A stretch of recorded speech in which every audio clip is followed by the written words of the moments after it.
사람이 사는데 어디에서 어떤 일을 하고 만나는 거 참 중요한 일 같습니다. 가끔 제 후배들이나 신학교에 가면은 절 보고 목사님은 일생토록 많고 많은 일을 하셨을 텐데 그 중에 제일 멋있고 제일 좋은 일이 뭐라고 생각하십니까? 묻는 분이 있더라고요. 그럴 때마다 저는 생각 없이 여과 없이 대답하는 거. 교회 같은 일, 예수 믿는 일. 나는 이것이 내게 최고의 승리였고 축복의 기회였다. 제가 학교 다닐 때 고등학교 시절에 예수를 믿지 않았더라면, 교회를 안 갔다면 어떻게 되었을까? 참 자유함이 있는 거예요. 교회 다니기 전에 자유함이 없었는데 교회 다니면서 자유함이 있다. 여러분, 우선 쉬운 것이 뭐냐? 우상 숭배를 하고 미신을 지키는 집은 복잡합니다. 이사를 해도 마음대로 못 가요. 점쟁이한테 가서 물어서 가야 돼. 그 다음에 제가 제일 불편했던 게 뭐냐? 나 공부 잘 못하는데 우리 어머니가 무당한테 가서 물었더니 또 어떻게 하라 그러면서 마지막 처방약이 뭐냐 하면은 부적을 써주는 거예요. 그 부적은 몸에 지니고 다니는 부적인데 글자도 희한한 글자, 그림도 희한한 상형 문자도 아니고 희한한 걸 해가지고 붉은색으로 해서 한지에다가 찍어가지고 주는데 그거를 늘 몸에 지니고 다녀야 되는 거예요. 그 몸에 지니고 다녀야 악한 것이 오지 못하고 길이 형통하게 된다. 여러분, 그거 잘못 가지고 다니다가 안 가지고 깜빡하고 나오면 엄마한테 개박살 나는 거예요. 내가 너희들을 위해서 얼마나 돈을 투자해서 그 부적을 사와 가지고 하는데, 그러면 그 부적에 얽매여 가지고 저는 체육 시간에 운동복 입고 나갈 때도 그거 달고 나갔단 말입니다. 얼마나 안 그래도 둔에 빠지는데 그거 가지고 다니면 진짜 거치장스럽거든요. 자유함이 없는 거예요. 우상 숭배를 하니까 자유함이 없는 거예요. 그 다음에 1년에 한 번씩 점쟁이가 1년 거를 적어줍니다. 1월 달에는 높은 산에 올라가지 말라. 그때문에 난 높은 산에 절대로 못 올라가는 거예요. 6월 달에 7월 달에 물가에 가지 말라. 지금 생각하면 물가에 가면 빠져 죽을 확률이 있으니까 가지 말아야 되는 거잖아요. 여러분, 모든 것에 대해서 점쟁이가 준 것을 가지고 오다를 받아서 사니까 자유함이 없는 거예요. 오늘 이 시대가 어떻습니까? 이념, 이데올로기, 사고, 사상이 우상되어서 우리의 갈 길을 흐트러 놓고 우리의 방향을 잡아 돌려놓는 일들이 얼마나 많은지 몰라요. 그런 저는 교회 다니는 것이 최고로 잘한 일이고 성공했다면 예수 믿는 일이 최고의 성공이라고 저는 고백합니다. 아멘도 안 하고 그냥 마쳐야 돼. 여러분도 어쩌다가 우리가 만난 일터이지만은 이곳에서의 예수와 함께 일하고 예수와 더불어 살아가는 거 복 중에 복인 줄로 믿습니다. 이 중에서 제가 제일 정말 이렇게 사랑스럽고 존경스러운 여러분, 매일 예배하고 이런데도 또 예배하니까 얼마나 고맙고, 더더나 우리 방송에서 설교가 한 70편, 70분 정도 설교가 나가죠. 그거 편집하는 분 들어야 편집될 거라 설교 수없이 들어가지고 다 외울 것 같아. 그럼에도 그 설교 듣고 은혜 받고 제가 그 편집실에 가서 물었더니 그래도 은혜가 된디야. 나 같으면 자빠질 것 같은데 은혜가 된다는 거예요. 얼마나 고마운지 몰라. 오늘 주신 말씀에 보면은 어떤 일을 하든지 믿음 안에 살아가는 우리가 얼마나 복을 누리고 있느냐. 자유함의 복을 주신 거예요. 우상 숭배하다가 예수 믿어 보니까 보통 자유가 아니라 이사를 해도 언제든지 갈 수 있고, 여러분 결혼 날짜를 잡아도 어느 때 잡을 수도 있고 얼마나 자유한지 모릅니다. 얽매이지 않는 이 자유함을 저는 미리 맛보고 지금 살고 여기까지 왔습니다. 특별히 오늘 7절 말씀에서 주 안에서 부르심 받은 자는 주님께 속한 자유인이다. 바울이 쓰는 부르심이라고 하는 말은 몇 가지 의미가 있습니다. 하나는 초청받았다는 의미입니다. 여러분, 훌륭한 분에게 초청을 받았다. 얼마나 귀한 일입니까? 초청받아서 훌륭한 분과 함께 상에 앉았다. 이거는 보통 귀한 일들이 아닙니다. 그러면은 오늘 부르심을 받았다는 것은 오늘 우리가 주님의 거룩한 상, 주님의 천국에 우리가 초청함을 받았다, 이런 뜻. 이게 바울이 쓰는 초청, 부르심의 뜻이고요. 두 번째, 바울이 쓸 때는 이 단어를 어떤 데 쓰느냐 하면은 법원에 재판을 받으러 갔는데 너는 죄가 없다, 무죄 선고를 해주는 것. 이게 바로 부르심을 받은 자의 삶이기도 합니다. 특별히 바울이 제일 많이 썼던 것 중에는 노예 속에서의 자유를 말해주고 있습니다. 바울이 활동하던 선교 역사 속에 가장 많이 있었던 일이 뭐냐, 노예를 마음대로 다루던 것이 있었습니다. 그 당시 요세푸스라고 하는 역사가에 의하면은 어떻게 했느냐, 노예가 도망을 갔다가 오면은 주인이 마음대로 할 수 있는데 어떻게 마음대로 하냐, 첫째는 죽일 수도 있습니다. 그 다음에 두 번째는 쇠붙이를 불에 달구어 가지고 온몸을 지져버립니다. 여러분, 고통 말할 수 없죠. 그러면은 그 뜨거운 쇠붙이로 몸을 지지면은 사람이 얼마나 여러분 고함을 지르고 비명을 지르겠습니까? 그러면은 그 사형이 그 집행관은 그 소리가 가수의 노래 소리보다 더 듣기 좋았다는 거예요. 약간 다르죠. 노예가 붙들려 가지고 고문당하고 비명을 지를 때 노래 부르는 가수의 노래 소리보다 더 아름답게 들렸다. 악하고 악한 사람들이잖아요. 이런 노예에게 자유함을 주었다. 우리 빌레몬서에 보면은 빌레몬, 오네시모, 바울이 있지 않습니까? 오네시모가 빌레몬의 집에서 일을 하다가 도망을 간 거예요. 아마 본문을 보면은 경제적 손실을 끼친, 재산에 피해를 준 것으로 도망을 간 거예요. 바울이 로마 감옥에 있는데 여기에서 오네시모를 만난 거예요. 오네시모는 왜 글로 갔느냐? 사람이 많은 곳에 숨어 있으면 들키지 않을 것 같아서 글로 간 거예요. 그런데 세상에 거기에서 바울을 만나고 이야기를 주고받다가 보니까 바울이 빌레몬을 잘 알고 빌레몬은 바울 하면은 그냥 끄뻑 죽는 사람이에요. 이때에 바울이 이 오네시모를 돌려보내려고 합니다. 그런데 오네시모는 갈 마음이 없습니다. 왜 그렇습니까? 아까 말씀드린 것처럼 쇠붙이로 몸을 찢어서 고문 속에 죽일 수도 있고 바로 죽일 수도 있고 어떤 박해, 어떤 힘든 일이 올지 모르기 때문입니다. 그런데 바울은 편지를 써서 주소, 그 편지가 빌레몬서이거든요. 이때에 바울이 경험한 것이 뭐냐, 자기가 써준 편지 하나가 주인 빌레몬의 마음을 부드럽게 했고 빌레몬은 오네시모를 용서하게 되어지는 거예요. 안 그러면 죽여야 되는데, 아니면 고문을 가해야 되는데 여기에서 모든 것에 대해서 승리, 자유함을 더하여 주시는 것입니다. 바울은 주 안에서 부르심을 받았다, 이 말은 좋은 자리에 우리를 초청해 주었다. 법정에서 너는 죄가 없는 무죄의 사람이다.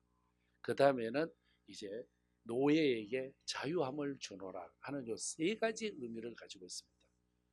저나 여러분은 본질상 진노의 자녀입니다. 이런 우리들에게 예수 안에 거하게 해주었고 믿음 안에서 살게 해주셨는데, 어쩌면은 오늘 우리가 이렇게 자유함을 얻은 우리가 주의 일을 하지 않습니까? 그래서 저는 우리 C채널에 있는 직원들과 하는 것이 뭐냐 생각해보면, 심리학 중에서 아동 심리학에 이런 치유가 있습니다. 그게 뭐냐면은 놀이치료법이라고 하는 것이 있습니다. 장난감을 가지고 어린이가 여러분 여러 가지 소위 말하는 문제성이 있고 안정을 찾지 못하고 아이가 집중되지 못한 아이에게 놀이, 운동심리학처럼 아동심리학 중에 놀이치료요법, 이 놀이치료요법을 가지고 즐겁게 저 삶을 해결해 나가고 헤쳐나가게 한다는 거죠. 저는 우리 예수 믿는 것이 어떤 면에서 보면 심리학 용어로 보면은 놀이치료요법처럼 우리가 하는 일을 놀이라고 생각한다면 훨씬 재미도 있고 내가 살아가는데 건강해질 수 있고 나는 재미있다. 그래서 제가 목회하면서 지금까지 모든 것에는 아동 심리학에서 가르쳐준 놀이치료요법으로 나는 살아간다. 이런 마음을 가지고 설교하다가 지루하면은 기도하고, 기도하다 지루하면은 찬송하고, 찬송하다 지루하면 놀러가 버리고, 여러 가지를 하죠. 이건 놀이처럼 즐길 수 있다면 목회하는 삶이 참 즐겁겠다 해서 제가 해보았더니 진짜 재미있고 좋은 거예요. 어제도 많은 사역들이 있었는데 여러분 오후에는 제가 익산까지 KTX를 타고 가고, 익산에서 군산까지는 픽업 나온 승용차로 가고, 군산에서 한 100여 명 모이는 교회 부흥회 했습니다. 밤늦게 마치고 9시 48분 KTX로 또 올라가서 용산역에 승용차를 거기다가 주차해 두고 타고 집에 가고, 집에 가면 11시 반 이렇게 돼요. 이걸 즐기는 거예요. 또 재미있는 거는 KTX를 탄 승객들에게는 용산역 주차장에 주차하면 50%를 깎아주는 거예요. 여러분 한국 사람은 1+1에 녹아내리고 절반만 깎아주면 뭐든지 하려고 그래요. 그래서 주차비가 아깝지도 않고 재미있는 거예요. 이거 왜 내가 운동놀이처럼 놀이치료 요법으로서 이렇게 재미있게 즐기는 거거든요. 또 군산에 가면은 또 맛있는 간장게장도 있고요. 세상에 즐거운 거예요. 오늘 내가 하는 일이 이런 저런 일이 있는데 제일 나를 발목을 붙들어 놓고 자유함을 방해하는 것이 뭐냐 하면은 비교하는 겁니다. 너는 이런데 나는 이렇다. 자꾸 비교를 하는 것 때문에 제가 저희 권사님들에게 제발 해외여행 가면은 즐겁게 다녀오시라고, 해외여행 가기 위해서 매월 5만 원, 3만 원씩 모아가지고 2년 동안 모아. 그래서 해외여행 가는데 간다고 티셔츠 새로 사야지요, 자켓 새로 사야지요, 신발 새로 사지요, 핸드폰 케이스 새로 사지요, 모자 사지요, 선글라스 사지요, 선크림 사지요.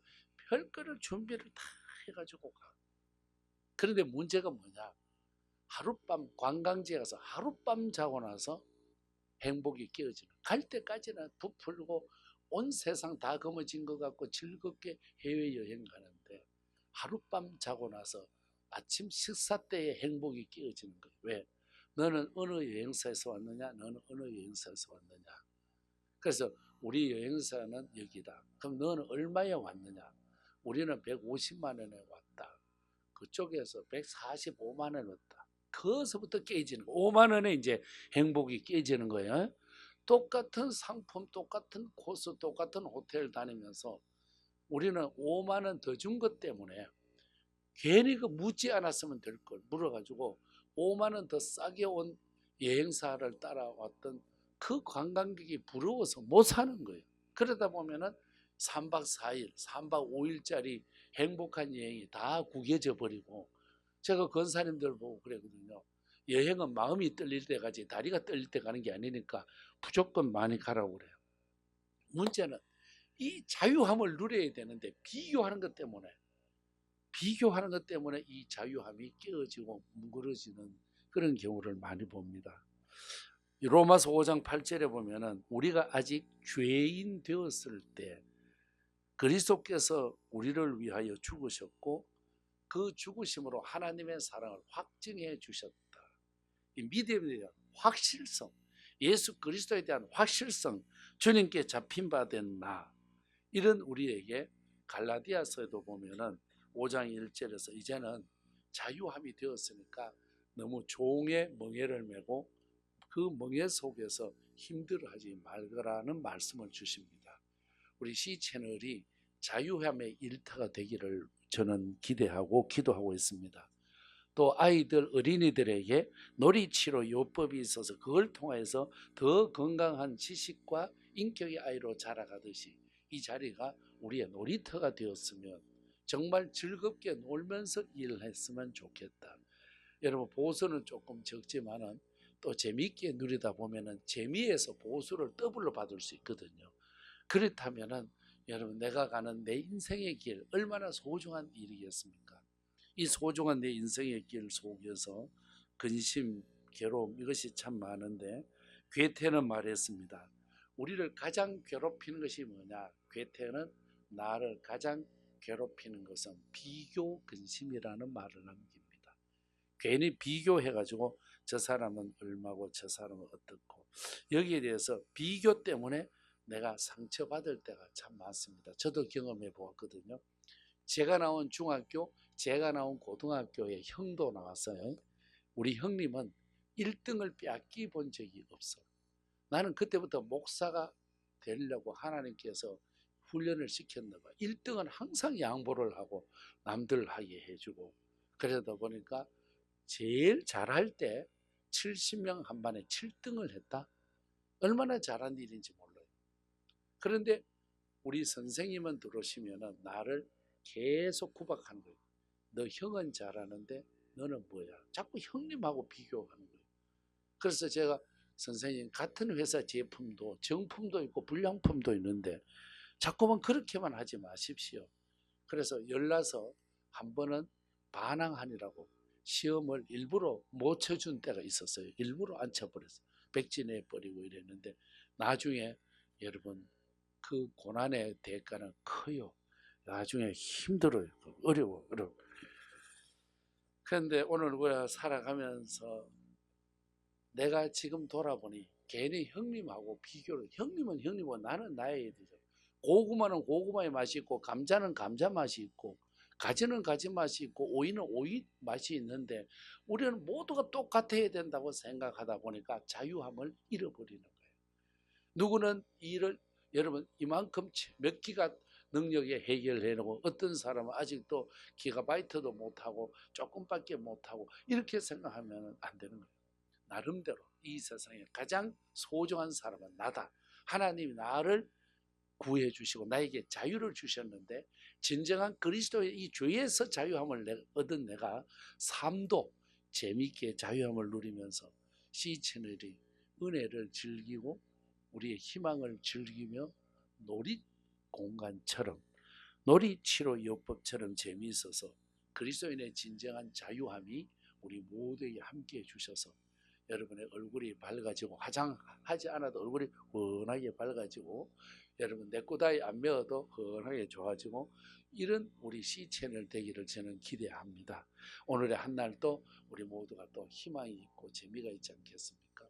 이런 재미로운 날 저도 지금 막 벌써 설레는 거예요. 오늘 11시에는 용산에서 합동 측, 통합 측, 고신 측, 백석 측 장로님들 대표 모임이 있어요. 제가 설교거든요. 그 다음에 1시에는 장례 집례가 있어요. 6학년 아이가 아파트 16층에서 떨어져서 죽었어요. 너무 아픈 거예요. 그런 데 가서 무슨 설교를 하겠어요. 같이 울고 같이 눈물 닦다가 오려고 또 준비해요. 오후에는 또 군산 가서 또 설교를 또 하고 그곳에서 메마른 땅에 단비를 내리듯이 하나님 나를 통해서 큰 일을 이루어 주옵소서. 여러분 우리의 삶이 여러분의 그 컴퓨터 앞에서의 일이 책상 앞에 일이 많고도 많더라도 그 안에서 예수 안에서 죄에서 자유함을 얻은 우리들이 삶에도 그 자유를 가지고 재미있게 응용하고 쓴다면 내 생활은 훨씬 더 행복할 줄로 믿습니다. 저와 여러분의 앞날이 복된 자유함이 있는 승리의 날이 되시기를 주님 이름으로 축복합니다.